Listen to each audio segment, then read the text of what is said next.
કે ડીજીજીઆઈએ રજૂઆત કરવામાં આવી છે। મહાદેવ એન્ટરપ્રાઇઝ નામની સુરતની પેઢીએ મોરબીની 70 જેટલી ફેક્ટરીના નામનો અને જીએસટી નંબરનો ઉપયોગ કરી 500થી વધુ બિલ જનરેટ કર્યા હતા। આ બિલ વગરના માલને અલગ અલગ સ્થળે પહોંચાડવા માટે કૌભાંડ આચરવામાં આવ્યું। સમગ્ર મામલે મોરબી સિરામિક એસોસિએશને ડીજીજીઆઈને રજૂઆત કરી છે। 60 થી 70 કંપનીના નામનો દુરુપયોગ કરવામાં આવેલો છે અને આ જનરલ પ્રાથમિક જોતા એવું લાગે છે કે જીએસટીના પોર્ટલ ઉપરથી ઈ-વે બિલના પોર્ટલના અંદર 3 ઓપ્શન હોય છે ઈ-વે બિલ જનરેટ કરવા માટે: સપ્લાયર્સ, ટ્રાન્સપોર્ટર્સ એન્ડ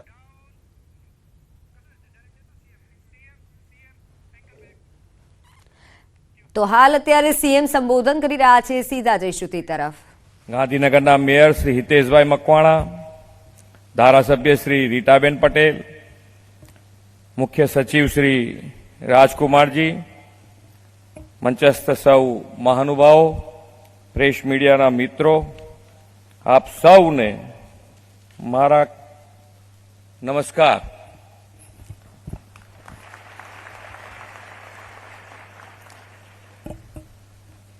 કેટલા જણ? 1990।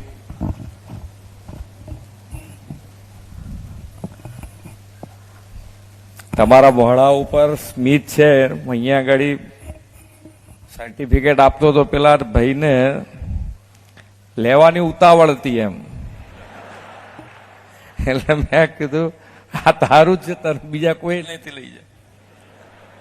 એટલે મનમાં એને મેં નથી કીધું, પણ એ ઉત્સાહની વાત છે કે ભાઈ કેટલો ઉત્સાહ હોય છે।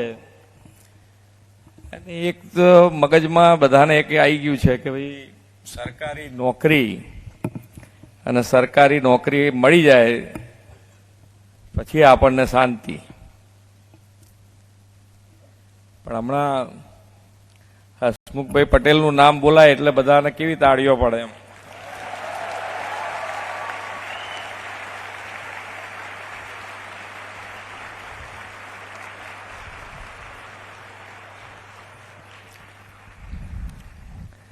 પણ એ તાળીઓ તમે બધા પાડો છો, એ કેમ પાડો છો કે ભાઈ એમની પદ્ધતિ, એમનું જે કામ છે એ કામ એ એકદમ નિયમ અનુસાર અને ટાઈમસર પૂરું કરી દે, બરોબર ને? અને કોઈ ગડબડી બડબડી ચાલે નહીં, એમનું નામ પડે એટલે ગડબડી એની મેતે દૂર થઈ જાય।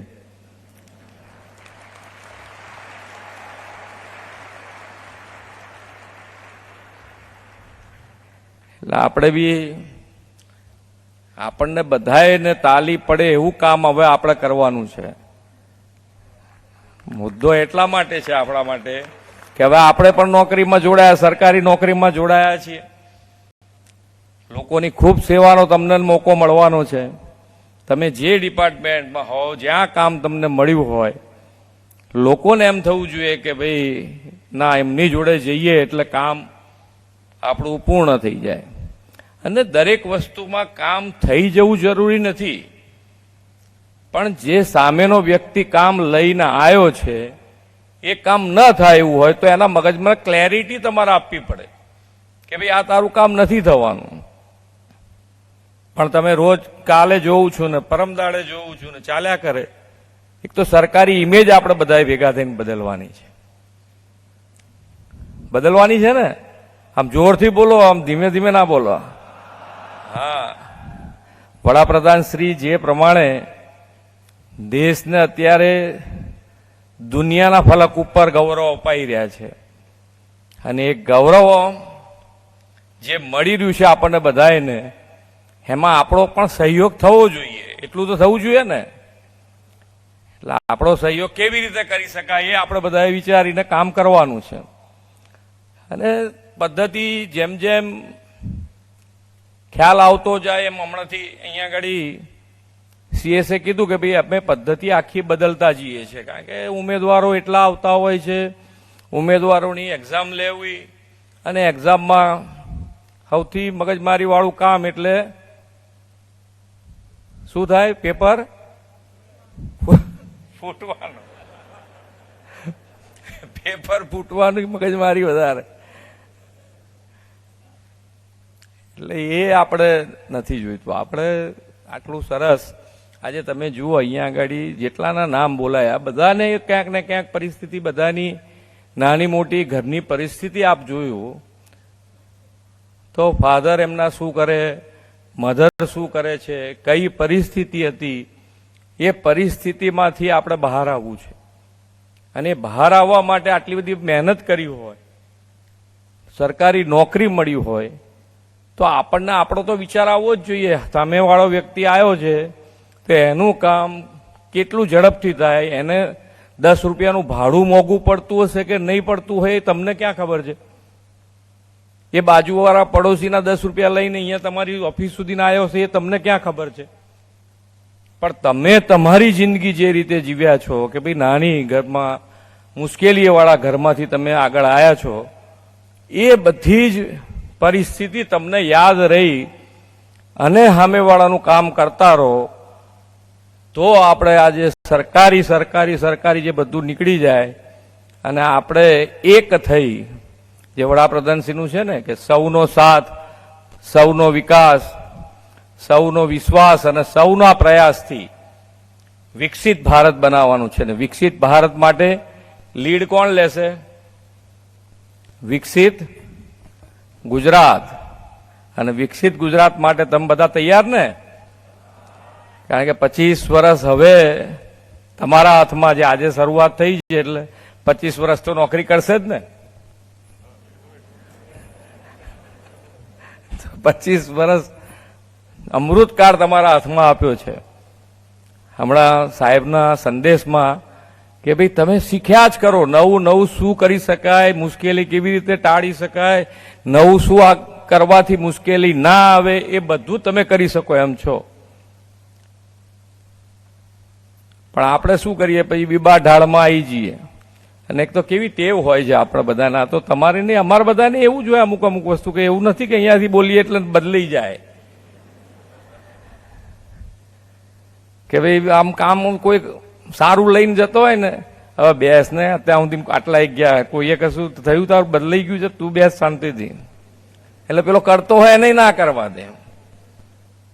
પણ એક વ્યક્તિ અને એક વ્યક્તિના બદલાવથી કેટલો મોટો બદલાવ આવી શકે એ આપણને વડાપ્રધાનશ્રીએ બતાડ્યું છે. એક નેતૃત્વ આખા દેશમાં. અને કેવી રીતે તમે જુઓ તો આજે દરેક જણના મગજમાં એમ હતું કે ભાઈ આ ઇન્ડિયામાં કંઈ સુધારો નહીં થાય, કંઈ નહીં થાય, આ ઇન્ડિયાનું કંઈ નહીં થાય. આજે એ જ ભારત બધાને એમ થઈ ગયું કે આ વિકસિત ભારત બનીને રહેશે. અને નવા દુનિયામાં કોઈ પણ પ્રોબ્લેમ્સ નવા આવશે તો એના સોલ્યુશન માટે પણ દરેક જણની મીટ આપણા વડાપ્રધાનશ્રી ઉપર છે કે આ સાહેબ ગમે તે કરીને એના સોલ્યુશન કરી શકે એટલી તાકાત છે. અને દરેક સેક્ટરમાં તમે જુઓ તો કેટલો મોટો જમ્પ આવ્યો છે. આ ચિપ્સ બનાવવાનું અત્યારે તો બધાનું હાર્ટ થઈ ગયું છે.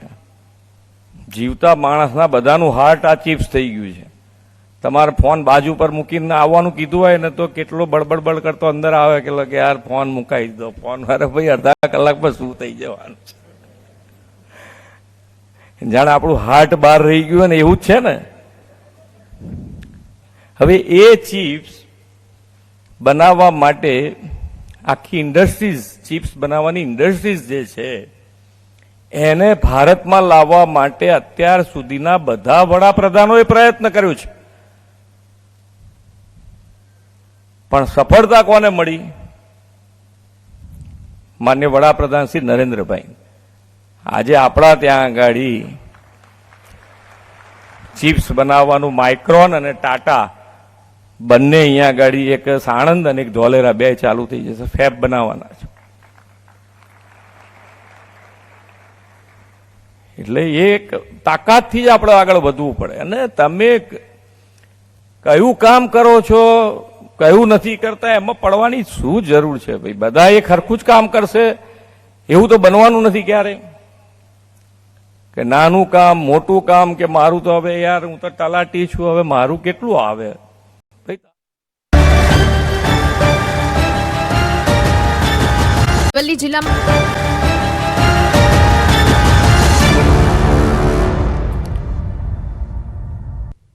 Welcome back. દાહોદ પંથકમાં કમોસમી વરસાદ પડ્યો છે. હવામાન વિભાગની આગાહી પ્રમાણે અચાનક જ વાતાવરણમાં પલટો આવ્યા બાદ કમોસમી વરસાદ શરૂ થયો હતો. કમોસમી વરસાદના પગલે ખેડૂતોના ઉભા પાકને નુકસાન પહોંચ્યું છે.